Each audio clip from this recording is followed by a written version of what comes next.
Hello everyone, welcome back to the channel law island. This is Safiya. तो इस video में आज हम कवर करने जा रहे हैं charter act of 1833। Charter act of 1833 को गवर्नमेंट ऑफ इंडिया एक्ट 1833 भी कहा जाता है और इस एक्ट को सेंट हेलेना एक्ट 1833 भी कहा जाता है। सेंट हेलेना एक्ट 1833 इसलिए कहा जाता है क्योंकि there was a island Saint Helena. Saint Helena island का जो कंट्रोल था वो ईस्ट इंडिया कंपनी को दे दिया गया था, इसलिए इस एक्ट को सेंट हेलेना एक्ट 1833 भी कहा जाता है। अब हम बात करते हैं चार्टर एक्ट 1833 के provisions.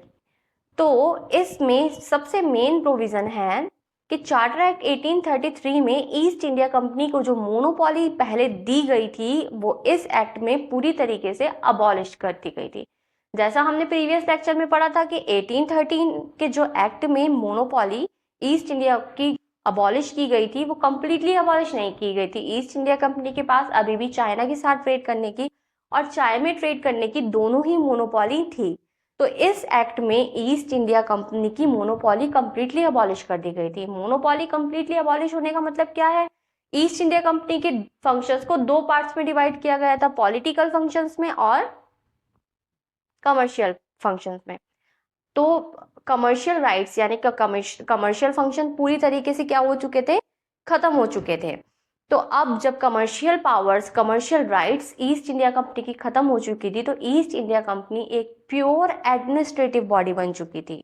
So the activities of East India Company as a commercial body was ended. Now East India Company became a purely an administrative body. अब एक एडमिनिस्ट्रेटिव बॉडी बन चुकी थी, नंबर 1। एंड अगर हम सेकंड फीचर की बात करते हैं तो सेकंड फीचर है this act made the governor general of Bengal to the governor general of India. जी हाँ, इस एक्ट ने गवर्नर जनरल ऑफ बंगाल को गवर्नर जनरल ऑफ इंडिया बना दिया था। पहले जो इस एक्ट से पहले क्या था, जो गवर्नर जनरल ऑफ बंगाल थे उनके सबऑर्डिनेट कौन थे? बॉम्बे और मद्रास के गवर्नर्स। लेकिन अब गवर्नर जनरल ऑफ बंगाल को गवर्नर जनरल ऑफ इंडिया इसलिए बना दिया गया था क्योंकि कंपनी के फाइनेंशियल फंक्शंस होते थे और एडमिनिस्ट्रेशन से रिलेटेड कोई भी फंक्शन होते थे, लेजिस्लेटिव फंक्शंस होते थे, इन सबको क्या कर दिया गया? इस एक्ट में सेंट्रलाइज कर दिया गया। सेंट्रलाइज कैसे किया गया? ये सारे ही functions governor general of India को दे दिए गए थे। अब इस एक्ट से एक और चेंज आता है गवर्नर्स के रिगार्डिंग। पहले क्या होता था? गवर्नर जनरल ऑफ बंगाल तो थे ही थे इस एक्ट से पहले, लेकिन मद्रास के, बॉम्बे के, इन जगहों के भी, इन रीजन्स के भी गवर्नर्स हुआ करते थे। और इन प्रेसिडेंसी से हटकर भी जो अलग रीजन से, अलग एरिया से, उनमें होते थे लेफ्टिनेंट गवर्नर। तो इन सभी गवर्नर्स को और लेफ्टिनेंट गवर्नर्स को अपने ही डोमेन में, अपने एरिया में लॉ मेकिंग पावर्स दी गई थी कि अपने एरिया के लिए वो लॉ बनाते थे। पर्टिकुलर एरिया का लेफ्टिनेंट गवर्नर हो या पर्टिकुलर एरिया का गवर्नर हो, वो अपने एरिया में लॉ बनाता था। लेकिन 1833 के एक्ट ने ये सभी लेफ्टिनेंट गवर्नर और गवर्नर्स की लॉ मेकिंग पावर लेकर ये पावर्स वेस्ट कर दी गई थी गवर्नर जनरल ऑफ इंडिया में।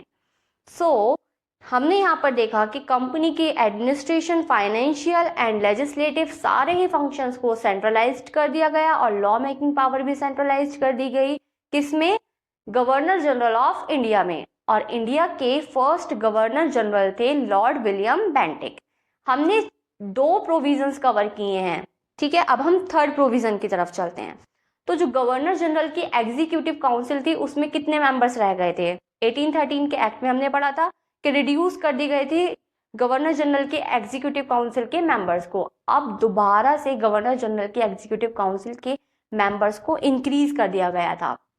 कैसे? इसमें एक और मेंबर बढ़ा दिया गया था जो 1813 में हटाया गया था। लेकिन ये जो 4th मेंबर ऐड हुआ था ये नॉन परमानेंट मेंबर था और ये मेंबर लॉ मेंबर था।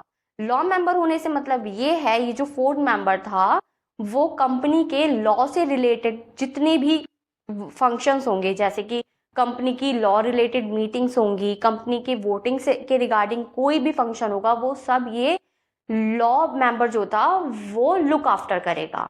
अब हम बात करते हैं जो ये 4th member, law member add हुआ था वो कौन था? तो वो 4th मेंबर था लॉर्ड मैकॉले। अब लॉर्ड मैकॉले तो हमें पता चल चुका है कि फोर्थ मेंबर लॉर्ड मैकॉले बन चुके हैं, तो हम इसके फोर्थ फीचर की तरफ चलते हैं, लॉ कमीशन। तो 1833 के एक्ट ने इंडिया में इस्टेब्लिश किया था लॉ कमीशन, और जब लॉ कमीशन इस्टेब्लिश हुआ है, और हमें पता है फोर्थ लॉ मेंबर कौन बने थे, लॉर्ड मैकॉले, तो लॉ कमीशन के फर्स्ट चेयरमैन भी कौन थे, लॉर्ड मैकॉले। तो the Indian Law Commission was established in 1833 and Lord Macaulay was first chairman.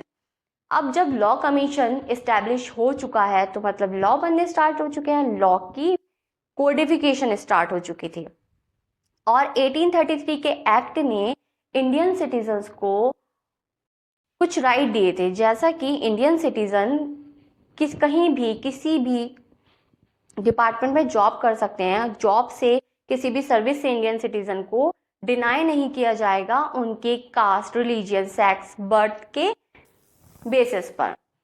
और अगर हम फिफ्थ फीचर की तरफ चलते हैं तो है कि इस एक्ट से पहले इंडिया में कोई भी प्रॉपर्टी एक्वायर करना बहुत डिफिकल्ट था।